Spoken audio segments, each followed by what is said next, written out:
the fact that my mom and dad and my brother and sister were able to make so many of my games, and so much other family and friends were able to watch me play. And of course, basketball for me was another major deal. I mean, it was my last opportunity. Is there any skills that you picked up from being a classroom teacher, being on the chalkboard or the whiteboard or the computer slide? My days of teaching were sort of the slides and all that stuff. How did those teaching components correlate in the different environments? I did struggle with mental health, and that was like a really rough barrier for me to get past. What do I do now? Like, what is my life? I don't know. My answer for a while was, I don't know, maybe. And really on the inside, I wanted to start crying and tell them, I don't think I want to play anymore, but I was too scared. जी हाँ ਤੁਹਾਡਾ ਤੁਸੀਂ ਦੇਖ ਰਹੇ ਹੋ ਅੱਜ ਕੱਲ America ਸਾਂਝੀ ਸੋਚ ਟੀਵੀ ਤੇ ਮੈਂ ਇੰਦਰਜੀਤ ਕਾਲੀਰਾਏ ਨੋਰਮਲੀ ਆਪਣੇ ਸ਼ੋਅ ਹੁੰਦੇ ਨੇ ਜਿਹੜੇ ਅਮਰੀਕਾ ਦੀ ਨੇਤਾਗਿਰੀ ਦੇ ਵਿੱਚ ਹਿੱਸਾ ਪਾ ਰਹੇ ਨੇ ਔਰ ਇਲੈਕਸ਼ਨ ਆਉਣ ਵਾਲੇ ਹੈਗੇ ਉਹਨਾਂ ਦੇ ਨਾਲ ਗੱਲਬਾਤ ਕਰੀਦੀ ਹੈ ਪਈ ਉਹਨਾਂ ਦੇ ਖਿਆਲਾਤ ਪਰ ਅੱਜ ਆਪਣੇ ਨਾਲ ਐਡਜਸਟਮੈਂਟ ਹੈਗੀ ਆ ਤੁਹਾਡੇ ਲਈ ਇੱਕ ਗੈਸਟ ਆਈ ਆ ਉਹਦਾ ਨਾਮ ਹੈਗਾ ਕੇਲਿਨ ਰੰਧਾਵਾ ਉਹ ਬੱਚੀ ਆਪਣੀ 22-23 ਸਾਲ ਦੀ ਆ ਬਟ ਉਹਦਾ ਜਿਹੜਾ ਐਥਲੈਟਿਕ ਸਪੋਰਟਿੰਗ ਕਰੀਅਰ ਹੈਗਾ ਉਹ ਕਾਫੀ ਸ਼ਾਨਦਾਰ ਔਰ ਐਕਸਾਈਟਿੰਗ ਹੈਗਾ ਤੇ ਅੱਜ ਆਪਾਂ ਉਹਦੇ ਨਾਲ ਗੱਲ ਕਰਦੇ ਹਾਂ ਵੀ ਉਹ ਬਾਸਕਟਬਾਲ ਜਿਹੜਾ ਖੇਲਦੀ ਸੀ ਸੈਕ ਸਟੇਟ ਲਈ ਖੇਲੀ ਹੈਗੀ ਆ ਹੋਰ ਕਾਲਜਸ ਲਈ ਖੇਲੀ ਹੈਗੀ ਆ ਤੇ ਅੱਜ ਉਹਦੇ ਫਿਊਚਰ ਪ੍ਰੋਸਪੈਕਟਸ ਕੀ ਆ ਉਹਦੇ ਨਾਲ ਗੱਲਬਾਤ ਕਰਦੇ ਹਾਂ ਆਓ ਮਿਲੀਏ Kelin Randhawa welcome Kelin just a small intro of Kaylin Randhawa. Personally, what we do on this show is we bring in those people involved in the political nitty-gritty of California and America to discuss with them issues that impact our communities. But with you, it was just something that I saw of a young kid growing up in America, being a typical American kid and being successful in a supporting environment. Now, you played volleyball. I know your dad wanted you to play volleyball, but you went into basketball, and that has got you to where you are today, and an assistant coach. And off air, I just asked you a question, which I'll ask you a little bit later. But can you give us an introduction to Kaylin Randhawa and her journey through high school and K1 to high school as a basketball player and a volleyball player? Sure, yeah. So I am the youngest of three. So I have an older brother and an older sister who are 8. My brother's 8 years older than me, and my sister's 5 years. So growing up, when I was in elementary, I got to watch them play sports, and I watched them play soccer and basketball mainly. We had a basketball hoop outside our house, and so back then, obviously, there wasn't really any phones or technology as there is now. So, of course, our time was spent outside playing tag or basketball or sports like that. So I actually started out as a soccer player when I was pretty young, 2nd grade. And then around 4th grade was when I tried basketball. So obviously it wasn't too new for me as I had watched my brother and sister play so much. I kind of had a natural feel for it. And 4th grade, I just played. 5th grade, I played a little bit and on a travel team. And from then on, I just continued playing basketball. And I stopped playing soccer completely. So then I ended up going to middle school, and volleyball just happened to be a sport a lot of my friends played. And so I was just a young 7th grade girl who tried out, never touched a volleyball before in my life, and ended up making the team. I actually really did enjoy it. And I played travel volleyball from 7th grade all the way through senior year of high school. But I had been playing basketball since 4th grade. And ever since I started playing basketball, I never stopped. I loved it. I got to watch my brother play in college. I got to watch my sister play in high school, and I really enjoyed it, and I got to be pretty good at it. I think what really set me apart and was what was really helpful was being a taller girl, taller guard, and having a skill set that not many people my height had. So when I was younger, I didn't really know what it took to be a successful basketball player. I really was just under the guidance of my brother who knew a lot more than I did, and he like kind of took me under his wing. We worked out a lot, and after about my 7th and 8th grade year of playing basketball, I it was up to me at that point what I wanted to do, and I had made up my mind that I wanted to play at the highest level I could. So that's kind of where it all started and how I got into playing the sport. Okay, and your older brother, my oldest, is about the same age, and I mean, have watched them going through their school activities. It becomes pretty hectic when you have three children engaging in activities, and they're usually happening at the weekend, and then you have some activities that are during the school week. But mm-hmm. how did your parents manage the three of you, active sporting children, doing your various levels? Your brother's 8 years older than you, so you're still Yeah. in middle school. He's doing high school, and you're going to different locations for different games, and then you got your sister in the middle. So how did all that pan Yeah. out for your parents? So I think it actually benefit me being as young as I was.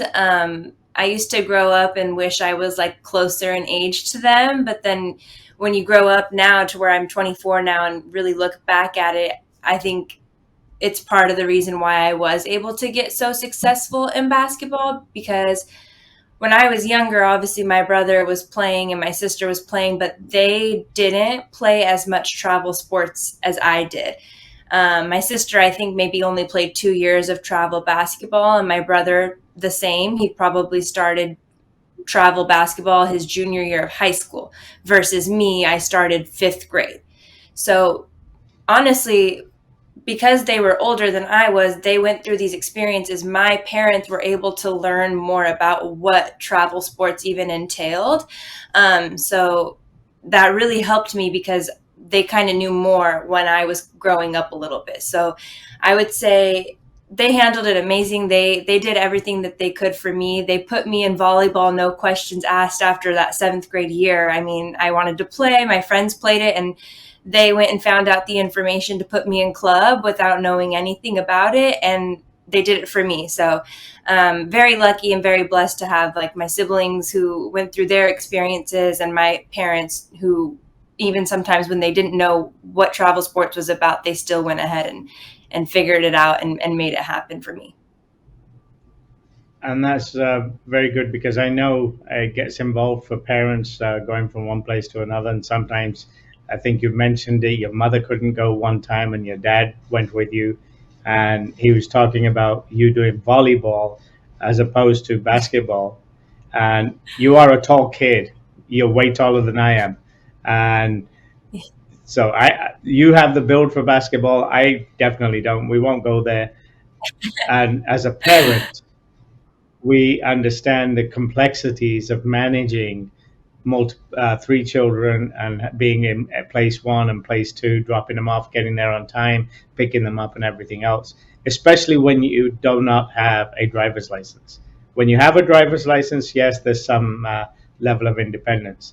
But moving on from high school, you have played for a few universities, colleges, and some of that may be related to a decision based on your academic choices, not necessarily sports choices. I bring that up because my son, who used to be in band and wanted to do percussion band, he chose Arizona State because they had a very good musical program for percussion and things like that. So I Oh, still remember nice. dropping him off and taking him there for the pre-trials, as they be. You chose your colleges based on your basketball program. He went into engineering, so his other choice was a good engineering college. Arizona State has a very good engineering program. So, what drove your choice of the schools, colleges you went to? Yeah, well, I have to admit, a lot of it is basketball. I think for me, I always wanted to be a teacher, and that was like a dream of mine since I was in kindergarten. So, luckily for me, when I was going through my college search and the recruiting process, academics was pretty simple because a lot of the schools offered, that that bachelor's degree and going into elementary education or liberal studies, whatever the case may be. So, I wasn't one of those that, maybe was interested in engineering or nursing and was having to look, do they have what I want to do? Like a lot of the schools had that for me. So I would say I based a lot of it on like what I wanted out of basketball, what I wanted from my basketball career in college. And the first time around, Pacific, I just remember when I went to my official visit at Pacific, it was a lot of like my heart and my gut that spoke to me and told me like this is where I was meant to be. And I'm just very grateful for those 3 years that I had there. It's definitely challenging, and being an assistant coach now, I get to be on the opposite end of it, but it is definitely a challenging thing when you are 16, 17 years old trying to decide where you want to spend, your college career. So it's just because I did it doesn't mean I can sit here and say it was an easy decision and I knew exactly what I wanted. I mean, I transferred a couple of times and still it was never that easy for me because there's so many options sometimes. And if you're blessed and lucky to have that many options, it can feel really challenging to separate like what you want. So in the end, I ended up just going with what my heart said. And I think I ended up all right. Definitely. You bring up your interest in teaching, um, and you had this desire to teach at a very young age. Just for my personal, I was teaching in England. I grew up in England, and I went to teach at the college where I was a student at one time with a 4 year gap. Oh, So the difference is I didn't really have this desire to go teach. I ended up in that situation because I went to enroll my sister at the college, and one of the instructors said, "What are you doing?" I went for an interview. I'm doing this. He goes, "Do you want to teach?" I was like, "What? Are you sure?" And I ended up teaching at the college level, straight out of graduation from university. wow. Um, I thought it was a novelty. I enjoyed it, and I still do enjoy these seminar things. I did it 1 year in California, and it has a level of accomplishment, successful feeling in yourself when your students are succeeding based on what you've given them. So I really understand that side of it. But for you Oh, as a yeah. young kid, where did that passion come from? Is one of your parents a teacher or somebody in the family teaching? Actually, no. I have no idea. I was a kindergartner. I really remember this. When you're at that age, you're always asked, "What do you want to be when you're older?" And everyone's like at that age saying, "I want to be the president of the United States or an astronaut." And I just always was like, "I want to be a teacher." I was interested in it and I liked it.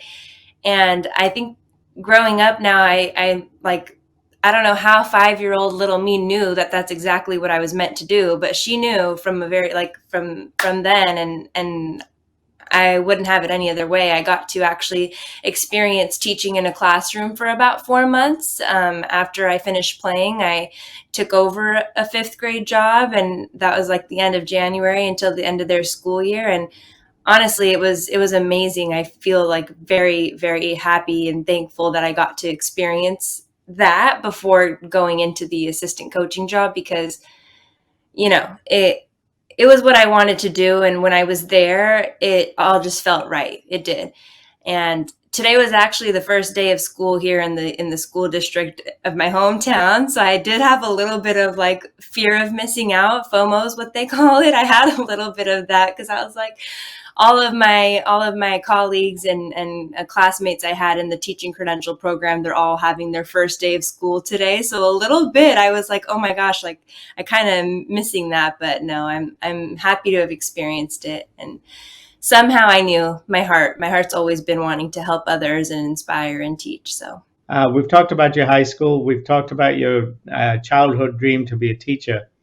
You have taught, mm-hmm. like you said, for the 5 months. Um, what I'm sensing, and this is just from our current discussion, you are not currently or in the near future teaching in a school level, fifth grade, sixth grade, whichever grade you could be teaching at. You're not doing that currently. You are now specifically full time assistant coach. Yes, correct. Okay. But before we get to that part, you went to the Pacific University, which is just down the road from me and up the road from where you are. So it's probably Mm-hmm. middle of the road for both of us. I'm in Sacramento, you're Yeah. in Turlock, maybe not today. But Yeah. from there, you mentioned that it was a place that you found and you felt your heart was there and you wanted to go to the University of Pacific.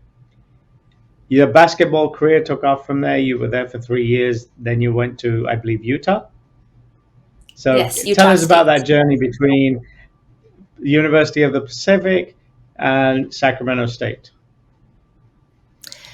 Yeah, I mean, it was a long 5 year journey, and I learned a lot, I experienced a lot, and I grew a lot. I mean, um, you go in as a freshman and you're about 18 years old, and you look at the seniors who are 22 or, varies 23, 21, whatever, and you look at them and you think, man, they're old. Like, I have such a long way to get to before I'm there.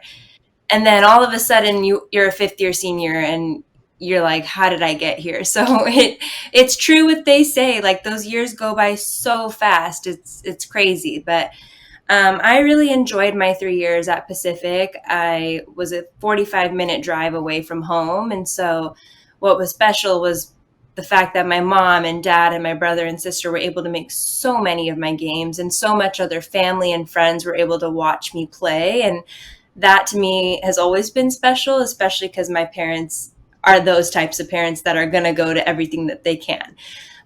So I fully enjoyed it. And then after my junior year, which was our COVID season, I actually missed the first 3 games, which were the only preseason games we had that season because of the rules back then. And after that year, I just decided it was time to have a change of scenery. I spoke with my head coach, and it went great, and he was supportive of me, and he and I still have a great relationship to this day. And he just supported me in my move. And again, I was in the portal, and I was doing the recruiting process thing all over again. I would say that was a challenging time for me because you weren't allowed to go on any official visits. So typically you get to narrow your school choices down and go to the actual school, visit them, meet the coaches, see what it's like out there. I didn't have that opportunity because of COVID. So a lot of it was just based on my own research and looking at pictures of the school and seeing what the coaches send me. So I ended up going to Utah State that year, which was my senior year. And record wise, schedule wise, that team, we did struggle. It wasn't my best team year. But I do feel as an individual, I did grow a lot that season. And I had a pretty solid start to the season, and kind of got my stats a little bit higher that year. And after that year was over, I had one extra COVID year left. So that was my fifth and final year. I could have chosen to forego the fifth year and maybe just go to college and get my teaching credential, or I could have chosen to play overseas. I did have some options. I eventually just decided that I wanted to get my teaching credential, and I wanted to do it while playing so that I can earn a scholarship, and the scholarship can go towards that. So something that was really important when I was transferring that second time was I knew that I wanted to be in California, and because of the teaching credential, the way it works, I wanted to have a California teaching credential. So that was a big factor, and it actually did make it much easier for me in the transfer portal that second time because I was able to just eliminate any of the schools that were not in California. And then, of course, basketball for me was another major deal. I mean, it was my last opportunity to chase a championship, chase a league championship, chase a tournament championship, and try and get to March Madness. And I still remember when my head coach at the time, he texted me. One of my old teammates from Pacific played at Sac State with him in his first season. She gave him my number, and he reached out, and I think there was an instant like connection that I felt with him. I felt that he was able to see the potential in me, and he believed in me, which was something I like really needed at that time. Um, and honestly, I think when I had a teammate that played for him, who I could ask and say, "How was it? How is he?" That also really played a big factor because I knew that I could trust him, and it didn't take long. It did not take long for me to commit to Sac State. He flew over to Salt Lake City and drove that hour and a half to Logan, Utah to come have a dinner with me and just chat. And I thought, you know what? He's making this big effort, and I've never had this with a coach before, and I trusted in him, and I think that played out very well for me. As you know or may not know, we won the first ever Big Sky championship in school history for women's basketball, and then we went on to win the Big Sky tournament for the first time in school history and got to go to March Madness for the first time ever, and it was my first time ever as well. So I mean, I think And definitely, with all the experiences yeah. I had, I couldn't have asked for a better ending. So, And that's how I got to know about Kaylin, because of the March Madness and the success what Sacramento State was having. And you were brought up as one of the gears or the cogs in the system to get Sac State to that point in their program. So, yes, that's when I sort of was alerted to your name. I've seen other kids play, but then you popped up as some kid who'd actually become a star in that arena and made Sac State what it was as the program there and one of the active players. You talked about coaching. You are now working as a coach. Your mhm. coaches that you had during high school, through school, all the way through college, and obviously you chose your colleges based on some basketball choices that you wanted to make. How did that correlate to your teaching choices and your credential program? Is there any skills that you picked up from being a classroom teacher, being on the chalkboard or the whiteboard or the computer slide? My days of teaching were sort of the slides and all that stuff. Those skills that you need to control 20, 15 children, to having a team of basketball players, being on the team, working with a coach, and now being in a situation being a coach in your by yourself, still working with a head coach, but you're an assistant, so there's a lot of career progression that you can still make. How did those teaching components correlate in the different environments? Yeah, well, I always say coaching and teaching is like the same thing. They're the same thing. One is in an environment with, like you said, 25 to 30 kids, and another is with adults. So I just think that me being a student athlete, being on a team, and having to balance being, a student in college and also the demands of being a Division 1 athlete, that alone helped me and gave me the tools needed to be a good teacher and a successful teacher, because a day in the life of a teacher is a wild one. Like, you have so many little variables, and it's crazy. Sometimes I don't think people understand like what a teacher, especially the elementary level goes through. And so I think just having that like versatility and being able to adjust on the fly was super helpful to me in the classroom. And then again, like just having that 5 months of experience teaching really, really, I was sitting there thinking, like, wow, I can see how this could help me be a good coach. And I can see how this way I'm teaching these kids math or English is you can teach an adult, basketball player a play and have them understand or watch film with them. It's all the same. Like teaching and coaching, I always say that. So, I think, being able to teach those 5 months and now going into coaching, it's like my brain is still in that mode of thinking, how do we teach these kids, and those organizational skills, and being able to adjust to something that happens when you're not prepared for it, like all of that helps me be a better coach. Right, and totally on the teaching different components. The experience I remember, um, you weren't even around on Earth at that time. I'm talking 40 years ago, when I was teaching at a college in England. I had three Yeah. students who were special needs in a way in a normal class of students, and these three were hard of hearing. In my Mm-hmm. hometown in England, we had the Royal School for the Deaf. So they had gone to school there, being taught by specialist teachers who could deal with the hearing handicap. But then they were coming to college to do computer training, and they ended up being in my class. And me, being a typical person, would walk up and down in the front of the classroom talking and doing this until one, probably as tall as you are, stood up and banged on the table and said, "Can you stand still because I need to read your lips?" And that was a wake up call to me, because I was treating them as normal kids, and I wasn't paying attention to them until he actually did that.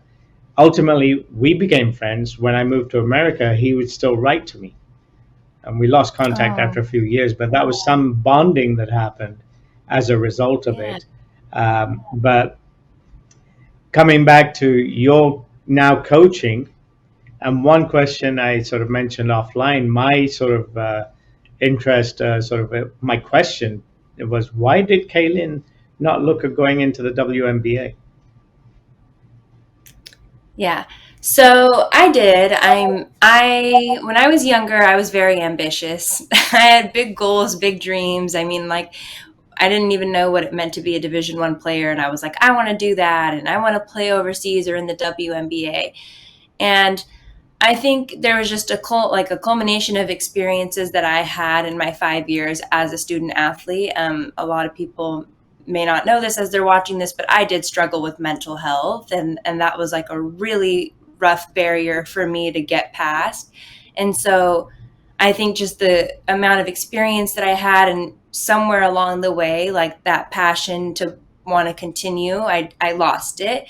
And I did write like this really long letter that I wrote and I posted on my Instagram for my followers to see, that was like super heartfelt to me. But it took me a long time to be able to even say that sentence I just did, where I lost that passion. Because sometimes you feel like, you do feel like you failed your past self. Like that's the type of emotion I was feeling, that I was, thinking of my younger version who wanted to play and continue.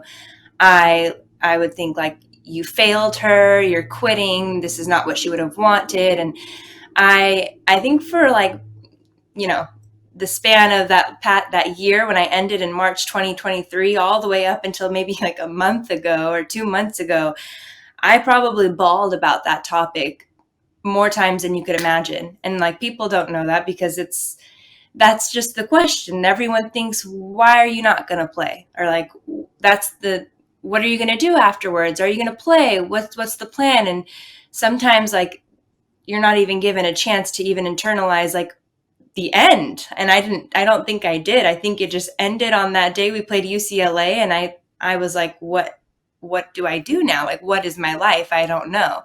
So I think for me, it was a rough decision.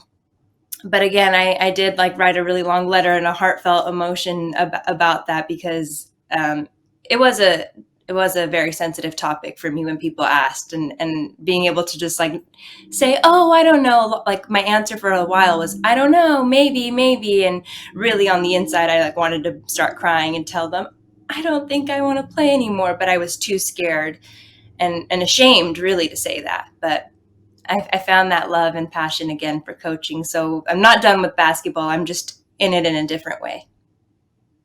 You're definitely on a different path, and I think it ties in with your childhood passion to become a teacher.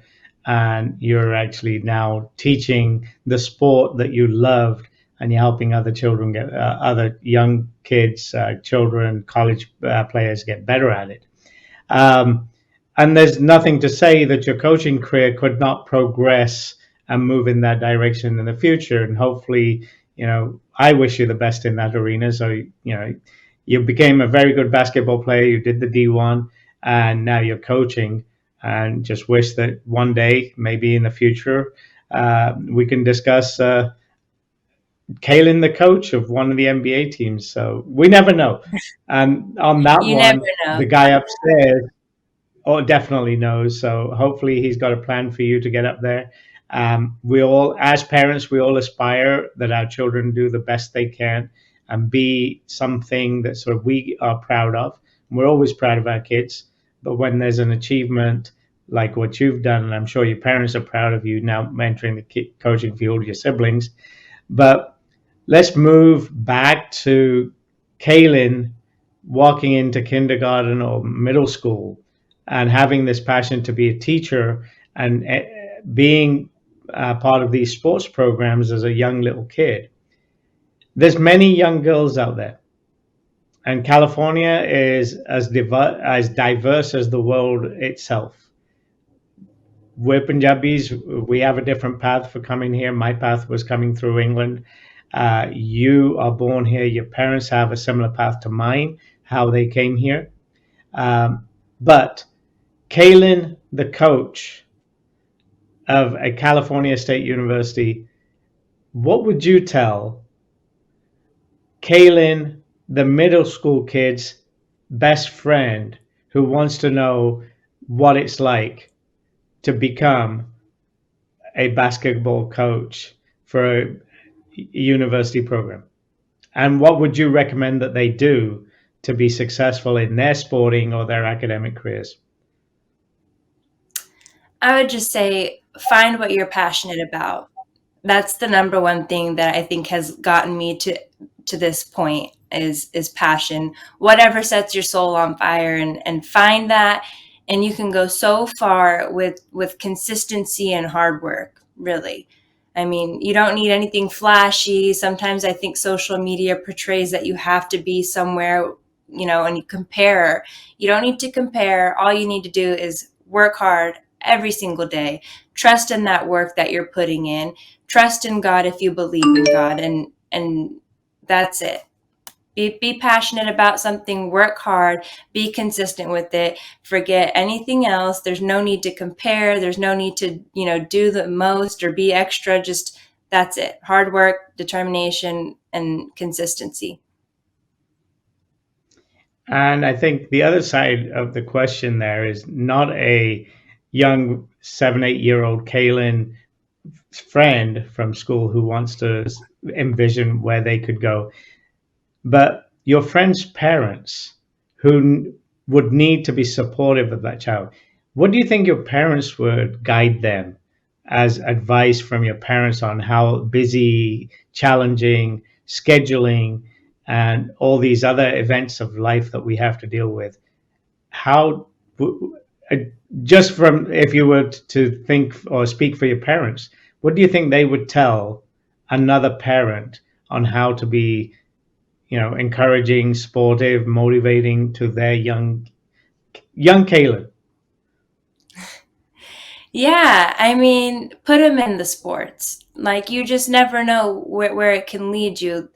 There's opportunities out there, but you do have to, like, as a parent, you do have to put them into that travel sports. You do have to support them. You do need to take them to practices, and it can look different for everybody. You might have the funds to be able to put them in the travel and get them the training, or you might just pull up a YouTube video and watch what they can do at home to get better. But there's so many different ways for that child to develop and grow as an athlete in any sport that they choose, and it can look different. But if you see that your baby is happy and they're playing and they have that passion and drive for it, don't take it away from them. They can still totally become and be, a doctor or a nurse or whatever. Dreams might change, but really they should be the ones to figure out if it's for them. Totally. Well, Kaylin, I appreciate your time and you sharing some of your experiences. Um, I know it's not like the other sporting interviews you've given to fellow basketball players and their pod programs, but what I want to do is to share with you your path to where you are today and the experiences that your siblings, your parents had, and use this as a motivational